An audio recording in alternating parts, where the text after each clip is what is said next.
Hi there, how's it going? Today I'm going to do My Darling Asleep. This was requested in the comments of the last video, so please continue to put in your requests. I will get round to all of them. I'm going to run through this really quickly, twice over, and then we'll kind of look at what technique I use throughout this tune.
So this is one of the first jigs I give anyone when I'm teaching them.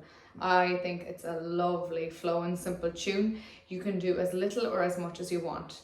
You can play the bare minimum tune without any trebles, triplets, grace notes, anything. But if you want to elevate it, I suppose what I did there was I threw in the ABAs in the first part.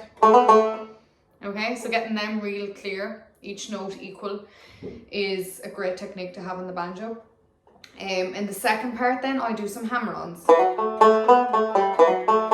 So one thing I really recommend anyone I'm teaching the banjo to, and I basically teach this from the very beginning, is to arch your fingers of your left hand. So when you hit down on a string, on each note, that you really arch the finger as opposed to it lying flat. I find a lot of people want to do that when they first start playing, and they're like bringing their arm round and their hands are, your fingers are lazy then when you do that. But if you're constantly arching your finger, that it's like clamping down on the string, even without a plectrum you can hear it.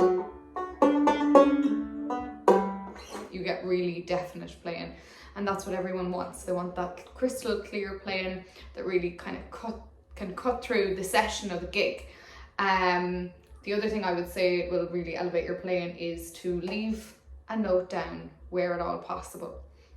What I mean by that is, especially in the second part, see the way I leave the F down?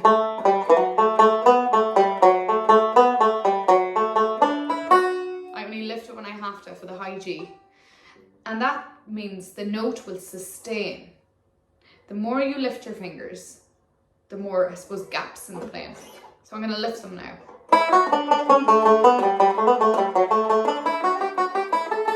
And it's very hard to create that flow and that ease of playing. So I suppose it's all in, there's a lot of technique in the left hand that really people need to look at. A lot of people assume it's all about plectrum work. Yes, there's a lot to that as well. But from experience, I think that's where people go wrong at the start, and it's very hard to undo that. So there's a little tip. With leaving the fingers down where at all possible, when I first started doing this, it was really tough, I'm not gonna lie. I actually remember when I was a kid doing that, and I remember Damaris taught me, and I remember being like, I can't do this.